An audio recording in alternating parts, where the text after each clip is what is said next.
Bonjour chers élèves, comment ça se passe chez vous? J'espère que tout va bien.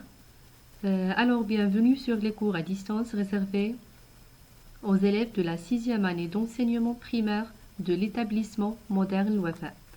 Alors aujourd'hui, on va procéder à une leçon de vocabulaire intitulée l'obligation. C'est parti!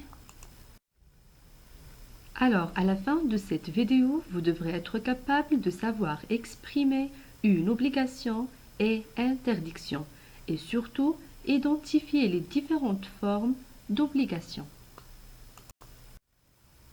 Alors, observons bien cette phrase.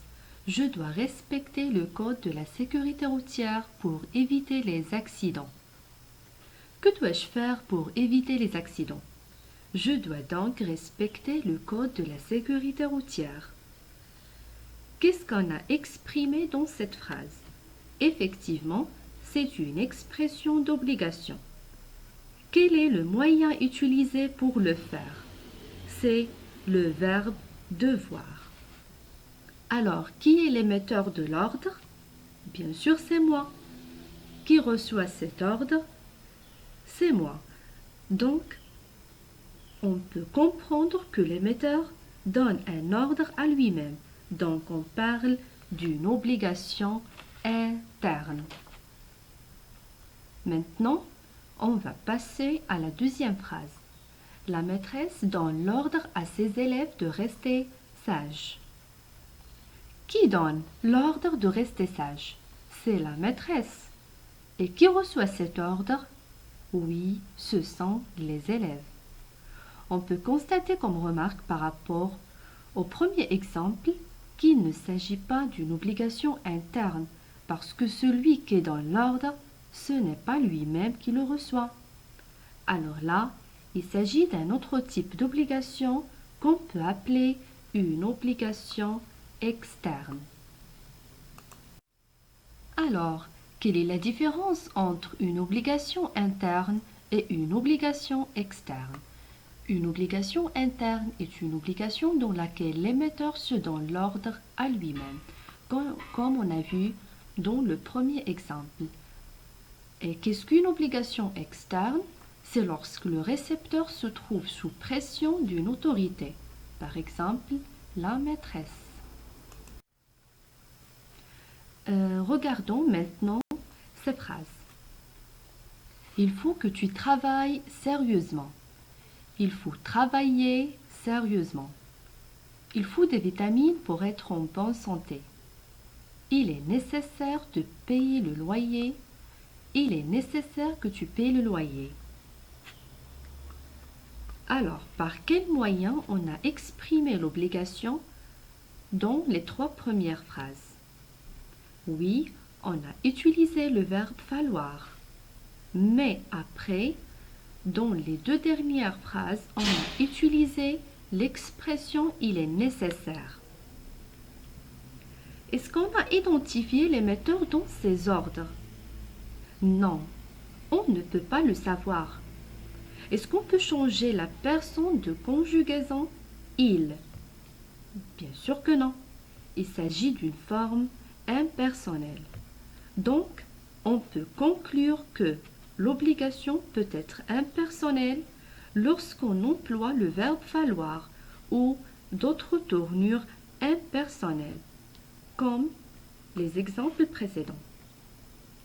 Et si vous constatez que le verbe falloir peut être suivi d'un infinitif, il faut travailler. Donc, le verbe falloir plus le verbe travailler, il est à l'infinitif.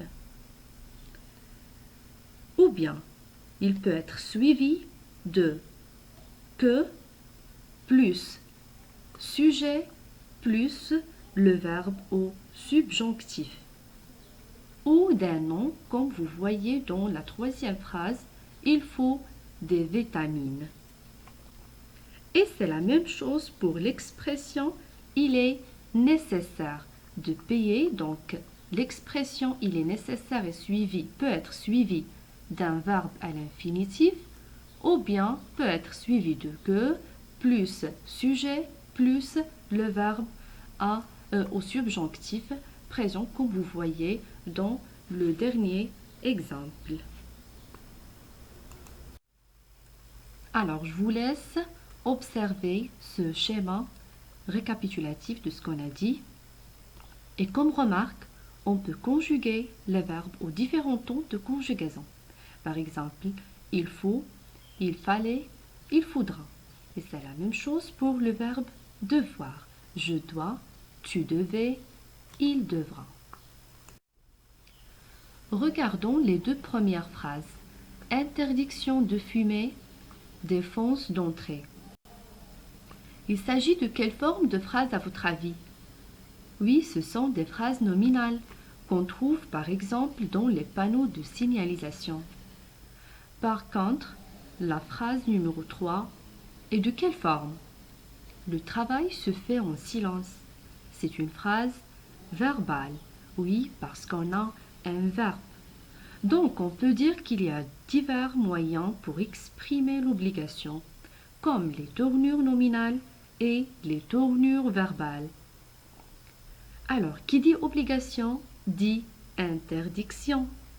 Les expressions qu'on a utilisées tout à l'heure, on peut les transformer à la forme négative pour obtenir une interdiction ou une défense.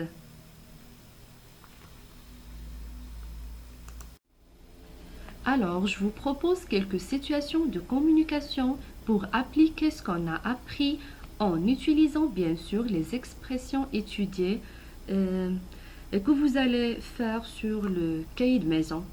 Alors, on va commencer par la première activité, présenter des solutions de façon à exprimer une obligation. Nous luttons contre la propagation du coronavirus. Que faut-il faire? Nous voudrons parler couramment français. Mon frère aimerait bien grossir. Passons à la deuxième activité. Vous complétez les phrases suivantes avec une expression d'obligation. Falloir, devoir, être obligé de. Je voudrais être en bonne santé. Que faire? Suivre un bon régime. Entre deux révisions, faire des activités physiques. Nous avons rendez-vous à 8 heures. Mais on peut arriver en retard. Non, ne pas être en retard.